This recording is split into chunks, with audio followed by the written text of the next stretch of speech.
Bonjour à tous, de retour sur le plateau de la FEB TV pour la deuxième journée du Forum économique breton. On est toujours à Saint-Malo, toujours au Palais du Grand Large et on vous fait vivre en direct tout ce qui se passe ici, les discussions, les débats, bien sûr en respectant les gestes sanitaires, les mesures barrières. Ici sur le plateau, on n'a pas de masque, mais on le remettra juste après. Tout est désinfecté. Vraiment le plus important, c'est ça, c'est notre santé. Je vous propose d'accueillir tout de suite notre invité. C'est Christophe Fanichet, le PDG de la SNCF Voyageurs. Bonjour. Bonjour, Merci d'être avec nous aujourd'hui. c'est avec Euh, plaisir. Première question, le gouvernement va accorder 4,7 milliards d'euros à son plan de relance à la SNCF. Qu'est-ce que vous allez faire de cette somme? 4,7 milliards d'euros, c'est une très grosse somme, mais c'est aussi un très grand besoin de mobilité, mobilité de l'ensemble des voyageurs, l'ensemble du fret, et c'est pour nous une enveloppe que je vais catégoriser en trois grandes parties. Mhm. C'est d'abord le réseau ferroviaire. On ne peut pas faire de bons transports sans réseau ferroviaire de très bonne qualité, et d'abord la majeure partie de cette enveloppe des 4,7 milliards d'euros va être destinée pour rénover, moderniser Mhm. ce réseau ferroviaire, et c'est très important.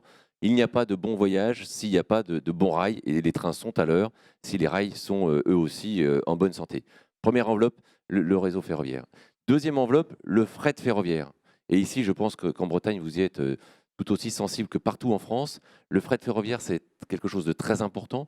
C'est d'abord la possibilité de mettre moins de camions sur l'ensemble des routes Mhm. françaises, en Bretagne en particulier. Et donc, c'est une enveloppe qui sera conséquente. C'est un défi pour l'ensemble des acteurs. Et pour nous, c'est véritablement un point très important. C'était quelque chose qui nous tenait particulièrement à cœur, car l'écologie est au cœur de notre entreprise. La Mhm. mobilité verte, c'est un point très important. Et donc, le fret ferroviaire, deuxième enveloppe. Troisième enveloppe, et là plus directement pour le monde voyageur, c'est le sujet des trains de nuit. Aujourd'hui, comme vous l'avez vu, le gouvernement souhaite relancer les trains de nuit. Mhm. Ces trains, c'est, comme vous le savez, c'est un point important pour les déplacements de longue distance. Et je pense que c'est un message qu'on envoie aussi à notre entreprise. Il va falloir réinventer le voyage de nuit. Et nous sommes déjà à fond sur ce sujet. Le retour du train de nuit, donc c'est une mesure du gouvernement, mais la rouverture de petites lignes, c'en est aussi une. Est-ce que c'est une bonne nouvelle pour l'attractivité du territoire, ça? Bah, les petites lignes, moi Mm. j'ai souvent l'habitude de dire qu'il n'y a pas de petites et de grandes lignes. Il y a des lignes ferroviaires dans lesquelles elles sont très importantes pour les territoires. Et aujourd'hui, si je suis à Saint-Malo, c'est aussi pour ce message important. Il n'y a pas de mobilité ou d'économique sans territoire. Et les petites lignes, pardon de cette expression, ou les lignes ferroviaires fines du territoire, elles sont très importantes. Mais moi, je voudrais dire qu'aujourd'hui, en Bretagne, la mobilité et la mobilité ferroviaire, elle marche bien. Je prends souvent l'exemple de la Bretagne pour dire, regardez comme les Bretons se déplacent, ils ont le souci de cette mobilité collective, de ce transport collectif, et pour nous, c'est très important. Donc aujourd'hui, en Bretagne, je pense que vous faites plutôt partie des populations qui utilisent bien le transport collectif, et ça marche bien ici en Bretagne. Et justement, vous me disiez que le réseau ici est de très bonne qualité. Bah, aujourd'hui, vous avez une très bonne desserte, hein. Quand je Mhm. regarde aussi bien les 400 TER que vous avez ici ou les près de 60 TGV qui desservent la région, c'est aujourd'hui une bonne desserte. Et d'ailleurs, c'est des travaux que nous faisons avec le conseil régional régulièrement. Et donc, moi, je trouve que je prends souvent la Bretagne en exemple sur ces sujets. D'ailleurs, je pense que tout le monde ici, en fait, est venu en train. D'ailleurs, vous, c'est votre cas, vous êtes venu en train. Ah, moi, je ne peux venir qu'en train. Vous n'avez pas le choix. Une des raisons aussi qui pousse le gouvernement à rouvrir des petites lignes, c'est l'écologie, parce que le train, c'est vraiment le mode de transport du futur, le mode de transport propre. Moi, je dirais plus que ça, c'est pas le mode de transport du futur, c'est déjà le mode de transport du présent. Aujourd'hui, Mm. si je vous donne quelques chiffres de l'entreprise, aujourd'hui, les Français, c'est 5 millions de Français qui prennent tous les jours le train pour aller au boulot. 5 millions, c'est 15 000 trains qui circulent sur l'ensemble de notre territoire. Donc, c'est déjà le transport d'aujourd'hui. Mais vous avez raison, le transport, il devient collectif encore plus important, et avec le train, bien évidemment. Le chiffre que souvent nous retenons, c'est que en train, c'est 30 fois moins polluant que la voiture. Mm. Mais néanmoins, aujourd'hui, notre principal concurrent à la mobilité collective et à l'écologie, c'est la voiture. Près d'un voyage sur 10, c'est en train. 9 sur 10 sont en voiture, alors que dans nombre de cas, nous avons la possibilité de le faire en transport collectif et bien évidemment en train.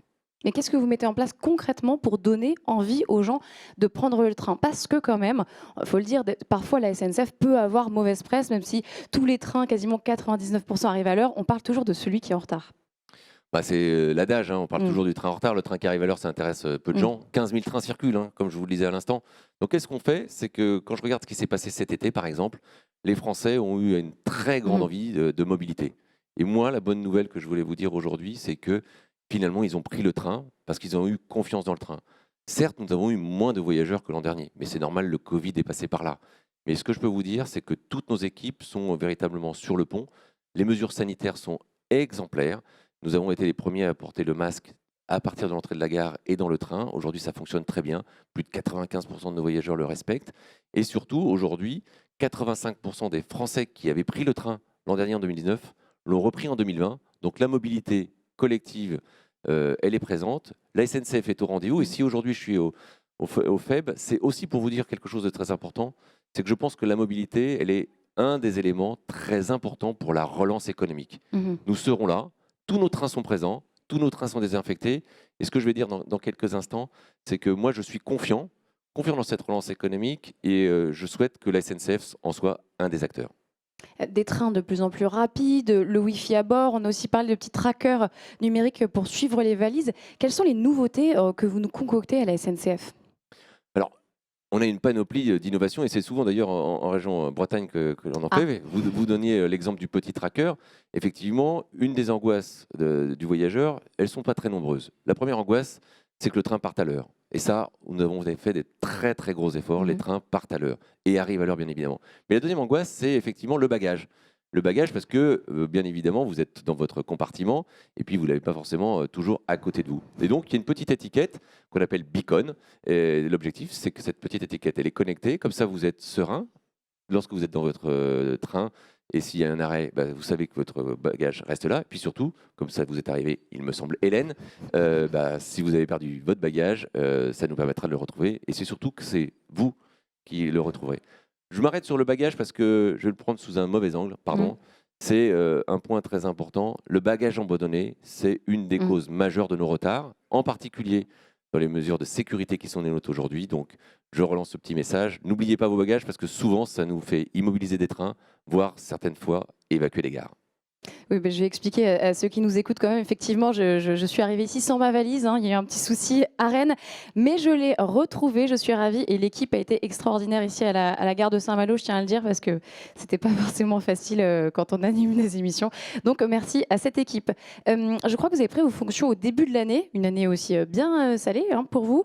Quels sont les objectifs, peut-être le principal objectif que vous voulez tenir?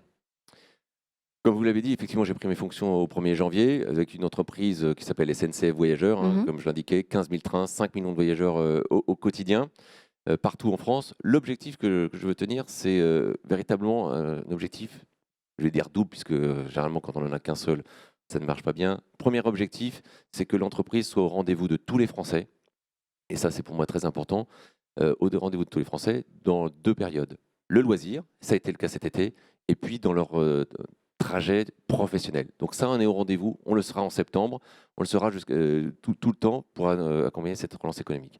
Et puis le deuxième rendez-vous, qui est tout aussi important pour moi, c'est vous montrer à quel point le transport en train est un des vecteurs de l'écologie. Mhm. Et je pense qu'ici, en région Bretagne, c'est un point extrêmement important. Donc mon mandat, c'est être à vos côtés pour les loisirs, pour l'économique et la relance économique et tous les professionnels, et surtout vous faire préférer le train. Peut-être un petit mot pour finir à toutes les personnes qui sont venues ici aujourd'hui. Qu'est-ce que vous avez envie de leur dire peut-être aux entrepreneurs? Prenez plus le train, faites-nous confiance parce qu'il y a beaucoup de voyages, surtout au niveau du travail, on les fait en voiture tout seul. Bah, moi, je veux leur dire juste une seule chose, hein, c'est qu'aujourd'hui, un train, c'est 30 fois moins d'émissions que la voiture. Premier élément. Deuxième élément, quand vous êtes en voiture, bah, vous ne pouvez faire rien d'autre que de Que conduire. Donc conduire. là, vous pouvez travailler, bien évidemment. C'est un peu votre second bureau. Et donc, moi, ce que je voulais dire ce matin dans ce forum, c'est un point pour moi très important. D'abord, moi, je suis confiant dans la relance économique et je suis confiant dans le fait que SNCF sera aux côtés des entreprises pour cette relance. On a parlé du plan de relance à l'instant. Et pour moi, je voulais leur donner qu'un seul message. Prenez le train. D'abord, il est extrêmement sûr. Les Français l'ont vu cet été. Et on sera à leur côté pour la relance économique. Merci beaucoup Christophe Fanichet, PDG de la SNCF Voyageurs. Merci d'avoir été avec nous sur le plateau de la FEB TV. Merci beaucoup. Nous, on se retrouve tout de suite. On va parler du lien entre formation et entreprise avec la Rennes School of Business. À tout de suite.